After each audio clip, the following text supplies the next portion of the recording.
how to relieve performance anxiety, even if the very thought of getting up on stage or getting up in front of a group of people leaves you shaking and sweating and panicked.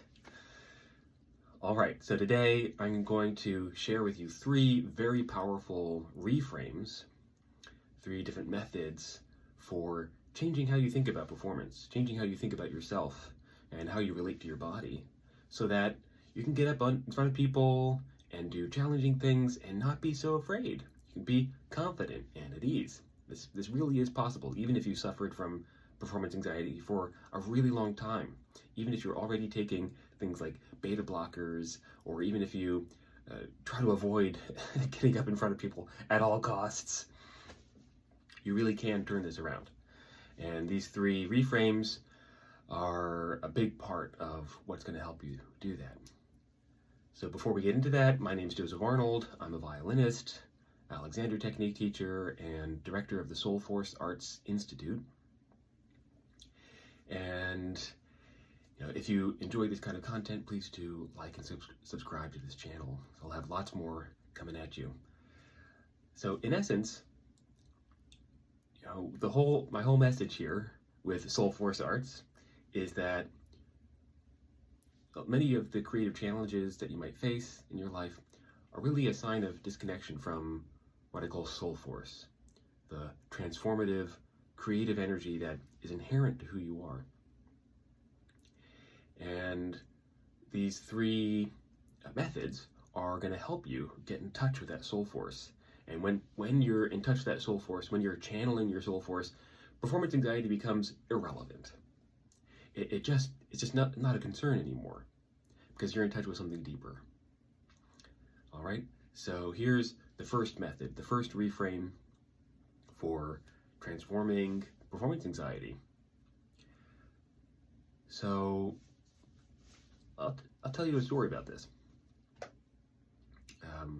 I had a student once who came to me who had terrible performance anxiety. She would get so nervous while she played in front of people, and here she was, she's a professional musician, and she was telling me about this, and so I asked her, what events happened in her childhood that might have led to this kind of performance anxiety. And she kind of thought about it for a moment and realized that there were particular times, not necessarily around the violin, but some of them, she was a violinist, but some of them were, where, like, especially in lessons, she had this really strict music teacher who would threaten to chop off her fingers, joking, but she didn't realize he was joking because she was so young. He threatened to chop off her fingers if she failed to curl her pinky on the violin correctly. And so that was a really traumatic experience for this student of mine. And so what I helped her do was to tell a new story about her upbringing, tell a new story about what happened. If you think about it, the past it doesn't really exist. It's, we remember the past in the present moment. It's a memory that's stored in our minds, and one memory is not so different than a different story that you might tell. And of course, I'm not advocating forgetting necessarily what happened, but in your life, but rather being free of certain traumatic energy that gets stored in your body. And you can do that by telling a new story, rewriting the past. So here's how you do that. So you think back to whatever traumatic event happened in your life that led to your performance anxiety, and you write down a different version of what happened. And you'll know what that's going to look like. You could write down a version where you were loved and you felt safe and you let your creative energy flow, and when you made yourself vulnerable, you were received with love and support and celebration. So write a version like that and read it to yourself every day for at least a week. And if you do that, you'll start to notice that there's a shift in your emotional state as you think about performing. right? So you really want to let that sink in and sort of rewire your system. Okay, so reframe number 2 is about a sense of purpose. This is something I offer to a lot of my other students who come to me with performance anxiety. In a sense, performance anxiety is about the purpose for getting up in front of people, the purpose of creating and performing. And what I find is that a lot of people who have performance anxiety have a particular kind of purpose, sort of subconsciously hidden in their minds, where the purpose of performing is to avoid shame. The purpose of performing is to sort of prove their worth, their self-worth. The purpose of performing is to get it done and over with. And none of these purposes have soul force. None of them have something that can really energize and inspire you. And they're kind of like clinging to a rickety old ladder. And of course, if you're going to be up 2 stories, 3 stories up on a rickety ladder, of course you're going to feel afraid. So you need a better ladder, right? The solution is not to avoid performing, not to get off the ladder, but to have a better ladder. And for that, you need a better purpose.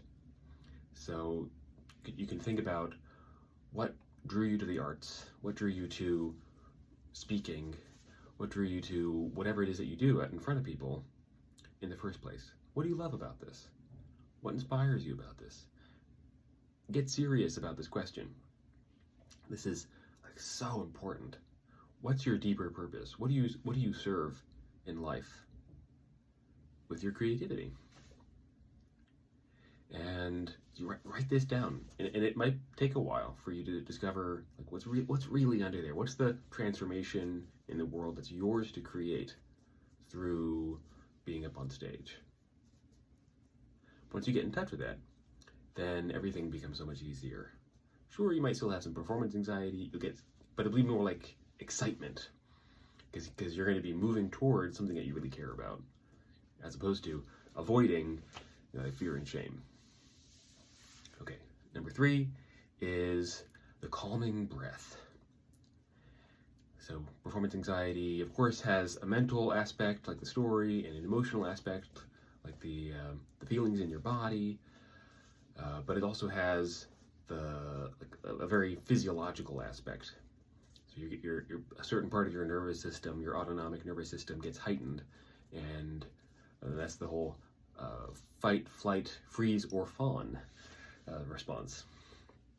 So you can turn that around using the breath. You purse your lips, or you do a hissing sound, or you do the ujjayi breath, and you let out the longest breath you possibly can, very slowly. So here we're going to do this together. Take a deep breath, let it out very, very slowly.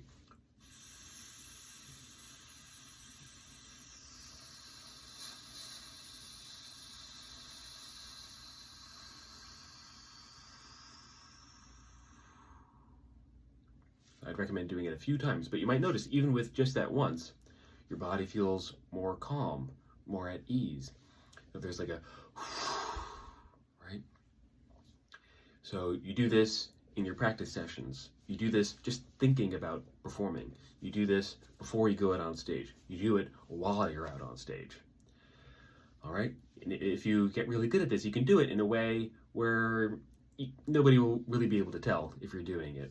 Just, or you can do it kind of silently up on stage.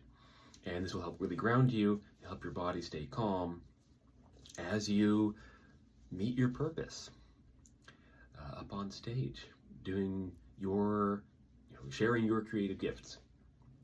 Okay, so that's all for today. I hope you found that helpful. Please let me know what works for you, what doesn't work for you, what questions you have around performance anxiety.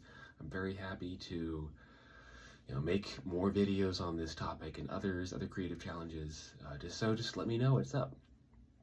And again, please, if you enjoy this content, like and subscribe. And if you want my free starter course, the Soulforce Arts Starter Kit, you can go to soulforcearts.com and sign up for my email list, and you'll get the starter kit, which includes a 30-minute video and 30-page PDF and some other resources, then yeah, please go ahead and do that. I think you'll find it really useful. Okay, see you next time.